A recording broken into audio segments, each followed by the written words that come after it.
El juez ni siquiera me miró cuando lo dijo. Solo ese tono cansado y protocolario que usan los jueces cuando la historia ya ha terminado para ellos, pero no para ti.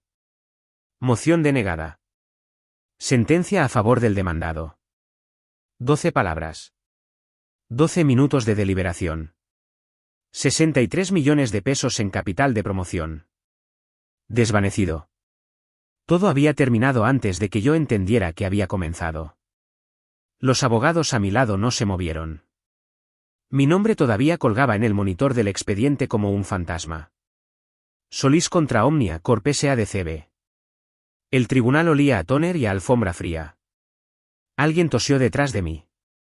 La radio de un alguacil crepitó una vez y volvió a silenciar. El mundo no explotó. Simplemente exhaló y siguió adelante como si toda mi carrera no estuviera muriendo allí mismo en ese banco de madera barata. Cuando me levanté, el cuero de mis zapatos chirrió contra el suelo, el mismo par que había comprado para la reunión de promoción que nunca ocurrió.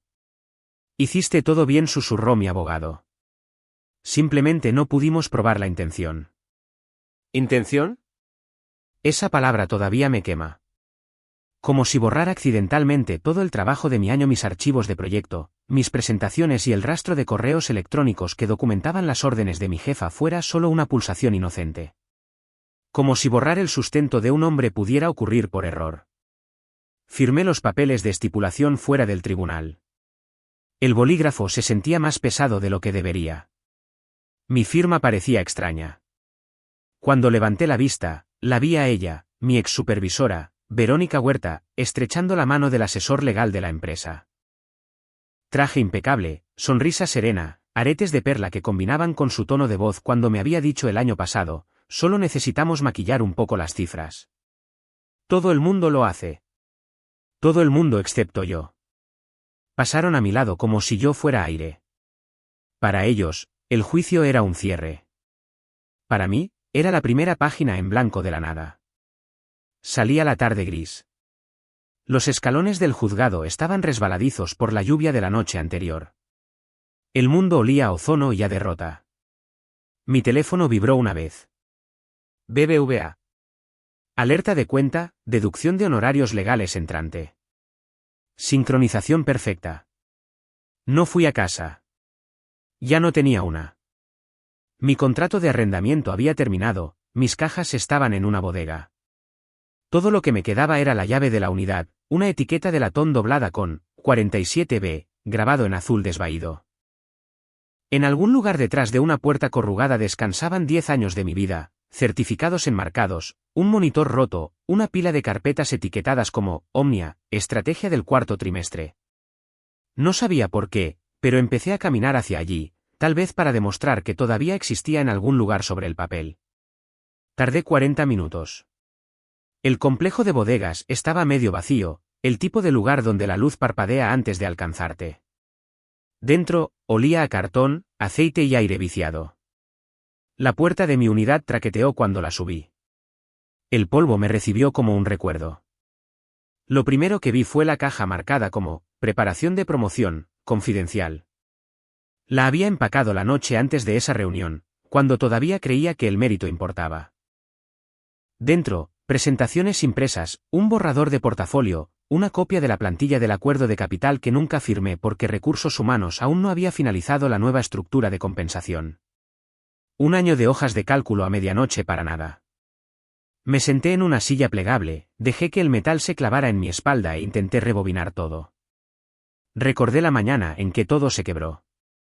17 de agosto. Me había llamado a su oficina. Voz melosa. Javier, estoy recibiendo presión de arriba por tus ajustes de pronóstico. No puedes marcar los ingresos de esa manera. Nos hace parecer desviados del objetivo. Es que está desviado del objetivo, dije. Entonces haz que parezca que está en el objetivo. No estamos falsificando nada. Solo estamos reperfilando. Esa palabra, reperfilar, era su escudo. Detrás de ella vivía cada cosa poco ética que alguna vez ordenó. Cuando me negué, sonrió de la manera en que la gente sonríe antes de cerrar una puerta. Una semana después, mi acceso al sistema falló. Al día siguiente, El departamento de informática confirmó que mi carpeta de proyectos había desaparecido. 2 días después, ella me reportó por falta de cooperación. El tono de recursos humanos cambió de la noche a la mañana. Para el lunes, estaba en licencia administrativa. En aquel entonces, yo había creído en la justicia, creído que el descubrimiento de pruebas me salvaría, que la verdad vivía en algún lugar de esos correos electrónicos. Pero en el tribunal, la empresa afirmó que habían presentado todo. Y mi parte nunca encontró el anexo de retención ni las notas internas de cumplimiento que habían protegido a los 2 últimos ejecutivos ascendidos antes que yo. Mi caso se derrumbó como una tienda de campaña sin postes. Me incliné hacia adelante ahora, mirando la pila de cajas como si me debieran algo. La luz de la bodega zumbaba sobre mi cabeza. Mi aliento se empañaba en el aire frío. Todo en lo que podía pensar era en su voz en esa última llamada. Estás haciendo esto personal, Javier. Las carreras van y vienen. No arruines la tuya tratando de demostrar algo. Ya la había arruinado. La única pregunta que quedaba era si permanecería enterrada. Me puse de pie, me sacudí el polvo de las manos y saqué una segunda caja de la fila inferior, una que no recordaba haber etiquetado. En el costado, en marcador desvaído, decía, retiro de cumplimiento externo del 21. Me quedé helado por un segundo. No había pensado en ese viaje en años. El resort junto al lago, los interminables PowerPoints sobre iniciativas de crecimiento ético, la carpeta de políticas impresas que nunca leímos. Corté la cinta con mi llave. Dentro, cuadernos, folletos, un cordón roto. Levanté una pila de archivos y oí algo deslizarse detrás de la solapa de cartón. Papel fino sobre papel. Cuando incliné la caja, un sobremanila se deslizó hacia afuera. Los bordes amarillentos por el polvo. Sin etiqueta, sin cinta, solo peso. Lo miré fijamente durante un largo rato antes de tocarlo. Mi nombre no estaba en él, pero la caligrafía en la esquina, unas pequeñas iniciales azules, VH, me cortó la respiración. Verónica Huerta. La mujer que le dijo al mundo que yo había fabricado acusaciones. La mujer que juró bajo juramento que todos los registros habían sido revelados. La mujer que había borrado mi trabajo y lo llamó un error del sistema. El sobre era delgado, tal vez de 1 centímetro de grosor. Pero mientras lo sostenía, me di cuenta de que era más pesado que cualquier cosa que hubiera sacado de ese tribunal. No lo abrí. Todavía no. Una parte de mí quería llevarlo directamente a un abogado. Otra quería quemarlo y olvidar. En cambio, lo coloqué en la silla plegable, me senté en el concreto y simplemente lo miré fijamente bajo el zumbido fluorescente. Porque por primera vez en un año, algo se sentía inconcluso. Y eso, de alguna manera, se sentía como esperanza. Tardé 1 hora en abrirlo. No porque tuviera miedo de lo que encontraría, sino porque tenía miedo de que no fuera nada, de que resultara ser viejos recibos de gastos o las notas olvidadas de otra persona. Otro callejón sin salida en un año lleno de ellos. Cuando finalmente levanté la solapa, el polvo se levantó como humo. Dentro había 3 cosas. Primero, una delgada pila de papeles doblados dentro de una hoja con membrete de recursos humanos. Anexo de retención, división de crecimiento estratégico. Se me cortó la respiración en la segunda línea. Era mi nombre, mi firma y la de ella. El anexo era real. Un documento que me habían dicho que nunca se había finalizado. Fechado, sellado, contrafirmado por recursos humanos. El lenguaje era preciso, promoción a director, nivel 3. Tras la finalización en el 4º trimestre del proyecto de realineación de cumplimiento, la concesión de capital se hará efectiva dentro de los 30 días posteriores a la aprobación del Consejo. El proyecto que había terminado antes de que todo se derrumbara. La promoción que supuestamente había imaginado. Segundo, 3 cadenas de correos electrónicos impresas. Los encabezados estaban parcialmente resaltados. Sus iniciales de nuevo, VH, más 2 nombres de la alta dirección. El asunto decía, narrativa de proyectos, solo para uso interno. Escaneé el primer hilo de VH a B. Ortiz y L. Sánchez. Javier marcó varias inconsistencias en el pronóstico regional. Técnicamente tiene razón, pero si reajustamos las ventanas de informes, podemos mantener las apariencias sin tocar los datos reales. Lo manejaré discretamente. No incluyan a cumplimiento todavía. Ahí estaba, en texto plano. Reajustar las ventanas de informes. La frase higienizada que me había enterrado. Pasé a la segunda cadena, fechada un mes después, de B. Ortiz: si Javier se niega a cooperar, etiquétenlo como un problema de rendimiento. Mantengan la comunicación fuera de línea. Fuera de línea. A prueba de descubrimiento. La tercera impresión era un informe de gastos, un recibo escaneado de un retiro de liderazgo en Valle de Bravo, fechado 2 semanas antes de mi suspensión. Una de las firmas en la parte inferior era de un analista de cumplimiento junior. El mismo tipo que me había enviado un mensaje en silencio meses atrás: ojalá pudiera ayudar, amigo, pero el departamento legal dice que ya terminé aquí. El tercer artículo en el sobre me revolvió el estómago. Una pequeña memoria USB negra, pegada en la parte posterior de la hoja de recursos humanos. En bolígrafo plateado, audio de la revisión del cuarto trimestre. La miré fijamente durante mucho tiempo. Mis manos temblaban, no de miedo, sino de algo más agudo, reivindicación mezclada con furia. Había pasado 12 meses siendo llamado delirante, obsesivo, amargado. Y aquí, sentado en mi regazo bajo una luz parpadeante, estaba todo lo que yo había dicho que existía. Saqué mi computadora portátil de otra caja, la que todavía olía débilmente a café quemado y a derrota, y conecté la memoria. La pantalla parpadeó una vez y cargó 3 archivos de audio. Archivo 1, notas-llamada-proyecto-fénix-12. Estática, luego voces. La de un hombre: el departamento legal no quiere que esto quede registrado. La de una mujer: la de ella. Serena, suave, ensayada: Javier es un buen analista, pero no es un hombre de la empresa. Si no es flexible con las cifras, lo sacaremos a él. Se me oprimió el pecho. Cada sílaba era un eco de aquel día en que sonrió y me dijo: son solo negocios. Archivo 2, reunión Querétaro. Murmullos de fondo. Rises. Tintineo de copas. Una voz diferente, alguien de alto rango: la alineación de cumplimiento suena bien en el papel. Solo asegurémonos de que tu hombre no presente nada formal. Su respuesta: ya está manejado. ¿Manejado? Puse en pausa el audio y miré la forma de onda.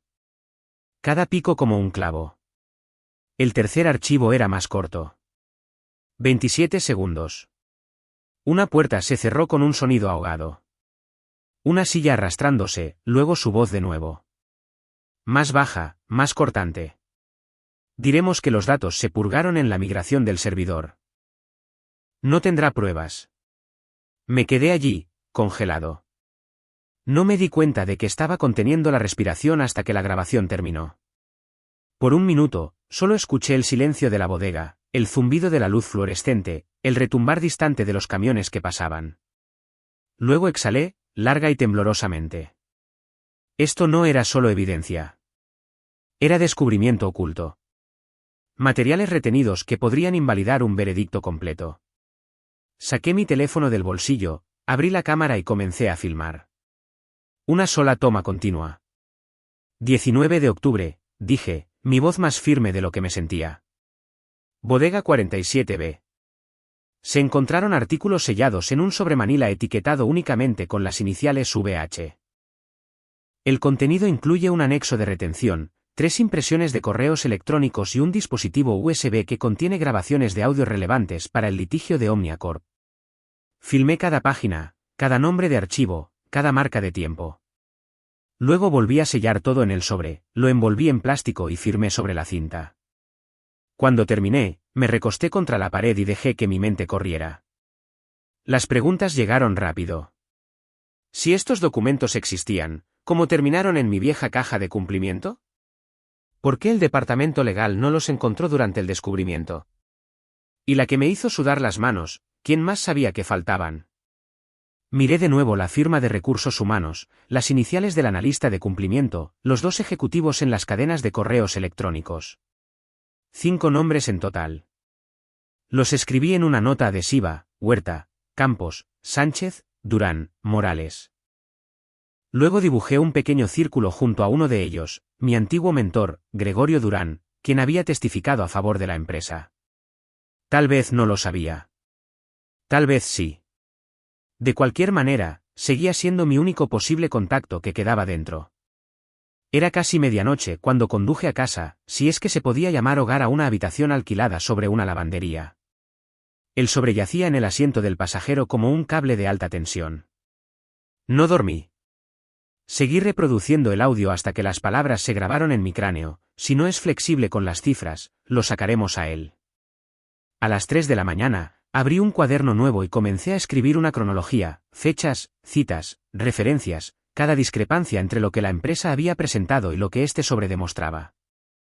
Lo tracé como la escena de un crimen. Al amanecer, sabía lo que tenía. No solo evidencia. Poder de negociación. Pero el poder de negociación solo importa si lo usas sin mostrar tus cartas. Así que hice una lista de lo que tenía que suceder a continuación. 1. Verificar la cadena de custodia. 2. Hacer duplicados, notariados y con marca de tiempo. 3. Enviar una verificación anónima a alguien que no pueda ser comprado. 4. Forzar a la empresa a revelarse a sí misma.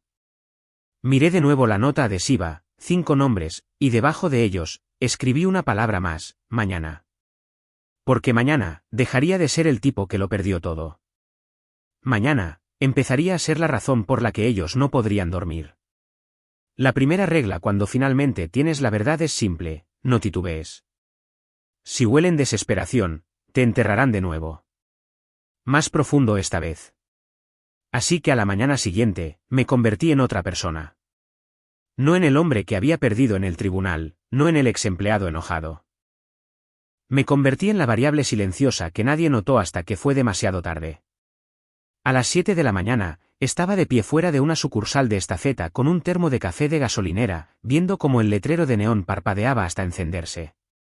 Cuando el empleado abrió la puerta, entré con 2 sobresellados.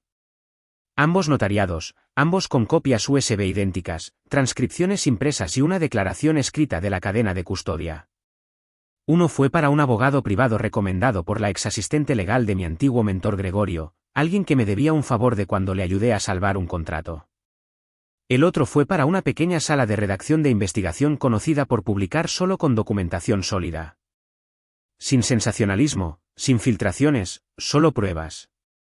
A las 9:14 de la mañana, le envié un correo electrónico a Gregorio Durán. Asunto, necesito hablar. Extraoficialmente. Respondió 4 horas después. Estás metiendo el palo en un avispero. Solo en persona. Eso era bueno. Significaba que estaba asustado, no indiferente. Nos reunimos esa noche en un bar tranquilo por Polanco. Se veía mayor, más pálido, el tipo de cansancio que proviene de fingir no saber. No deberías haber contactado, dijo. Estabas en el subcomité de cumplimiento del consejo. Aprobaste mi informe de despido. Exhaló. No teníamos todos los datos entonces. Tenías suficientes para arruinarme. No discutió. Solo bajó la mirada y luego deslizó una pequeña servilleta sobre la mesa. En ella, un solo nombre y un número de teléfono.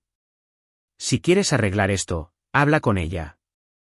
Está en el personal del presidente de auditoría. No me digas nada más. Me fui antes de que pudiera cambiar de opinión. A medianoche, llamé al número. Una mujer respondió, con voz nítida y neutral. Habla Raquel León. Señorita León, tengo pruebas que su consejo no ha visto. Se refieren a declaraciones falsas de descubrimiento en el caso Omnia. No busco dinero. Busco una corrección. Pausa. Larga. Luego, enviará una página. Solo una. Sin archivos adjuntos. Mañana antes de las 9 de la mañana. Click no se despidió. Eso también era una buena señal. Así que escaneé la primera página del anexo de retención, la parte que mostraba ambas firmas y la cláusula de capital. Nada más.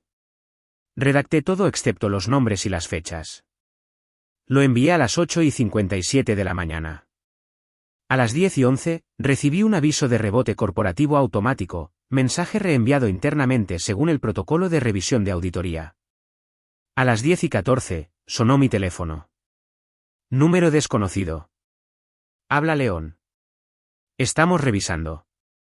Luego colgó de nuevo. La espera casi me mata.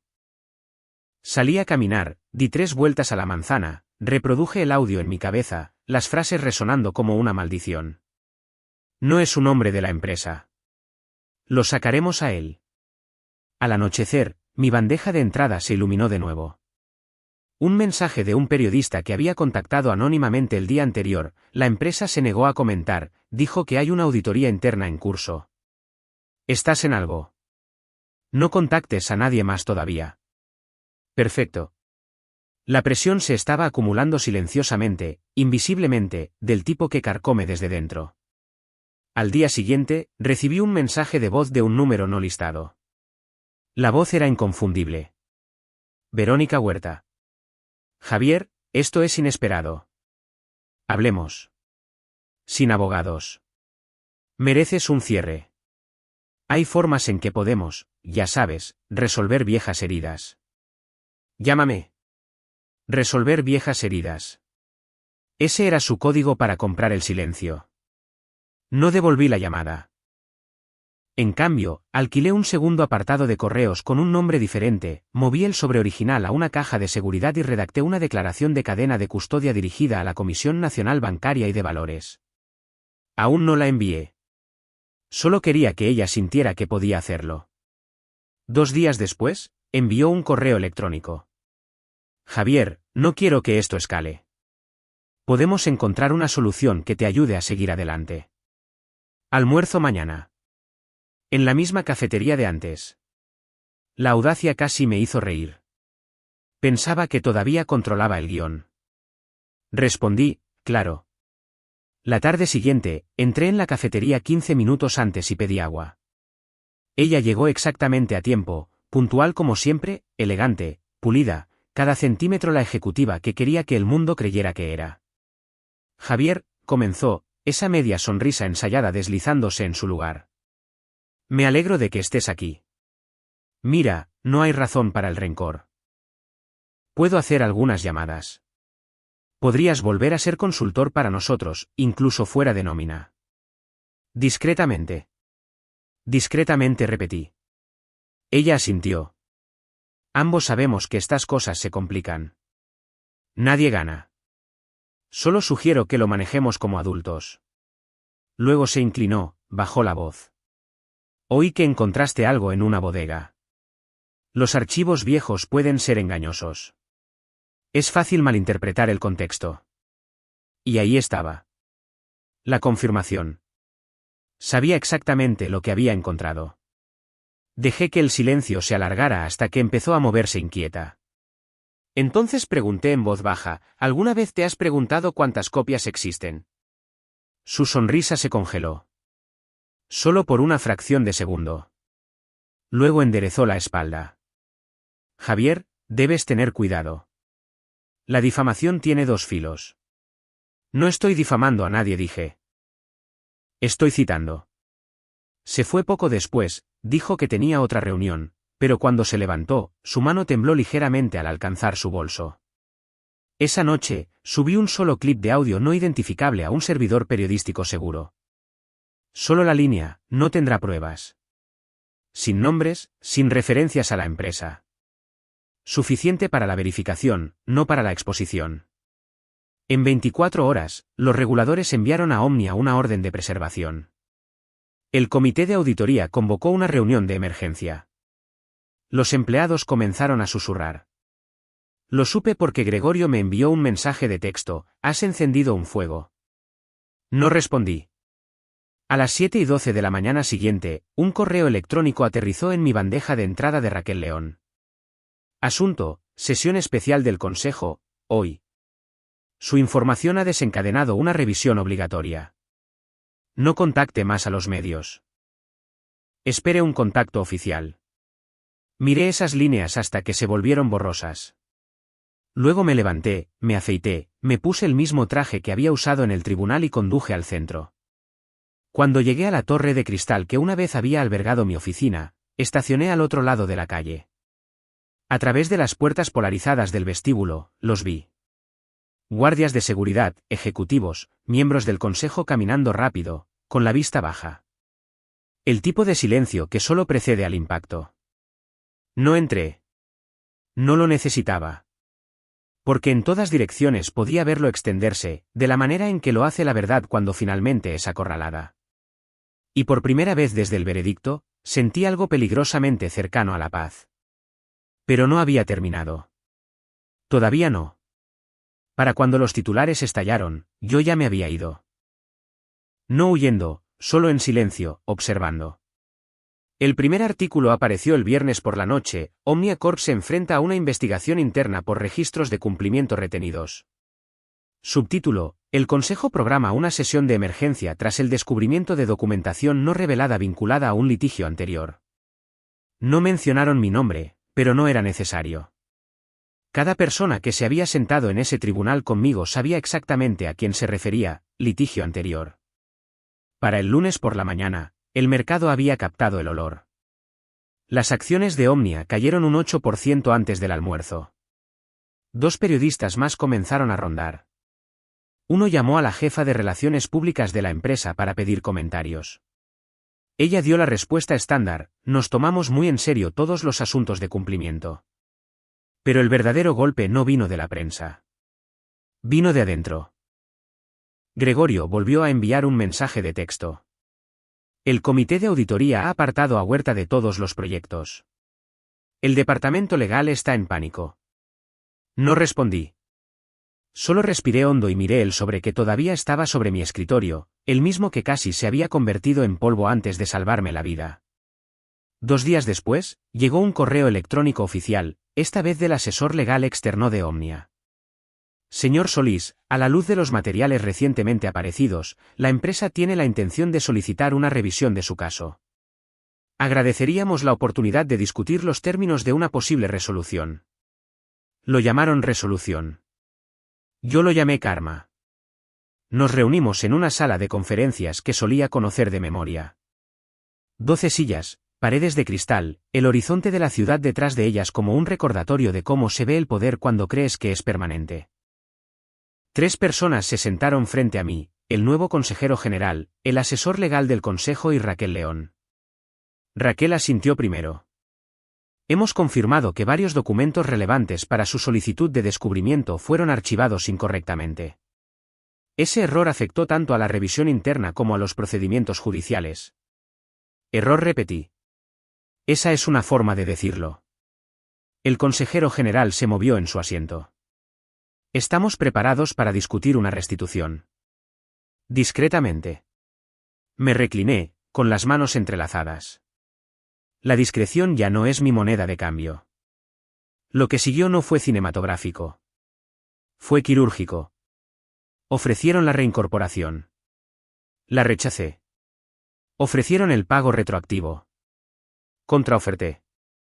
Ofrecieron el valor del capital a mi tasa de promoción original. Les recordé los 12 meses de intereses, los honorarios legales y el crecimiento del mercado que me negaron. Al final, el número que deslizaron sobre la mesa no era solo dinero. Era validación. Una suma de 8 cifras, confidencial, irrevocable. Pero pedí una cosa más, una sola frase que se incluyera en la carta de acuerdo. El Consejo reconoce las contribuciones del señor Solís a las mejoras de la gobernanza y a la estructura de cumplimiento ético. Dudaron. Luego Raquel asintió una vez. ¿Hecho? Cuando terminó, me acompañó al ascensor. Podrías haber optado por la opción nuclear, dijo. ¿Por qué detenerte aquí?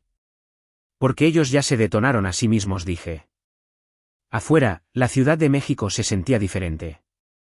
Más clara, de alguna manera. La lluvia había cesado. El aire era cortante con esa electricidad posterior a la tormenta. Esa noche, empaqué todo lo de la bodega en mi maletero. El sobre fue a una caja fuerte a prueba de fuego. El resto cajas de viejas propuestas, premios, archivos lo dejé atrás. Algunas cosas no merecen seguirte. 3 semanas después, llegó un correo electrónico de una consultora rival contra la que una vez había competido. Javier, me enteré de tu situación. Nos estamos expandiendo. Nivel de director, autonomía total, mejor capital. ¿Interesado? Me reí cuando lo leí. El mismo trabajo, el mismo salario, el mismo título que empezó todo esto. Pero esta vez, en mis términos. Aún así, no dije que sí de inmediato. Algo en mí había cambiado. La persecución ya no se trataba de venganza. Se trataba de propiedad. Me reuní con el director ejecutivo de la firma para tomar un café. Era más joven de lo que esperaba. Directo, pragmático. Tienes cicatrices, dijo. Pero tienes fuego. Podríamos usar eso. Lo aprecio, le dije. Pero ya terminé de trabajar para gente que confunde el silencio con la lealtad. Él sonrió. Entonces empieza algo. Y así lo hice. 6 meses después, registré Estrategia Clara Consultores, una firma boutique centrada en la ética corporativa y la mitigación de riesgos. La ironía no se me escapa. Sin socios, sin política, sin eslóganes, solo trabajo claro y limpio. En un mes, teníamos nuestro primer contrato. El cliente, Omnia Corp. Su consejo había votado para traer una firma de asesoría independiente para reconstruir la gobernanza interna, y Raquel León, ahora jefa interina de cumplimiento, había hecho la recomendación ella misma. Cuando entré en esa misma sala de juntas por primera vez desde mi despido, nadie me miró a los ojos. La placa con el nombre de Verónica Huerta había desaparecido. Había renunciado, por motivos personales. No me regodeé, no sonreí. Simplemente abrí mi computadora portátil y comencé a delinear sus nuevos protocolos de informes. El silencio era exquisito. Más tarde, al salir del edificio, Gregorio me alcanzó en el vestíbulo. «Realmente lo hiciste», dijo. No dije. Ellos lo hicieron. Yo solo les dejé mirar. Esa noche, conduje hasta las afueras de la ciudad, a la misma instalación de bodegas donde todo comenzó, la unidad 47B. Abrí la puerta una última vez, vacía excepto por la silla plegable y la única bombilla zumbando arriba. Coloqué el sobremanila, ahora vacío, sobre la silla, lo sellé de nuevo y escribí una línea en él con un marcador: todo lo que entierras vuelve a crecer. Luego cerré la puerta y me alejé. En algún lugar detrás de mí, el zumbido de esa vieja luz fluorescente se desvaneció en el silencio. Y por primera vez desde el veredicto, me di cuenta de que no solo había ganado. Había reescrito el final.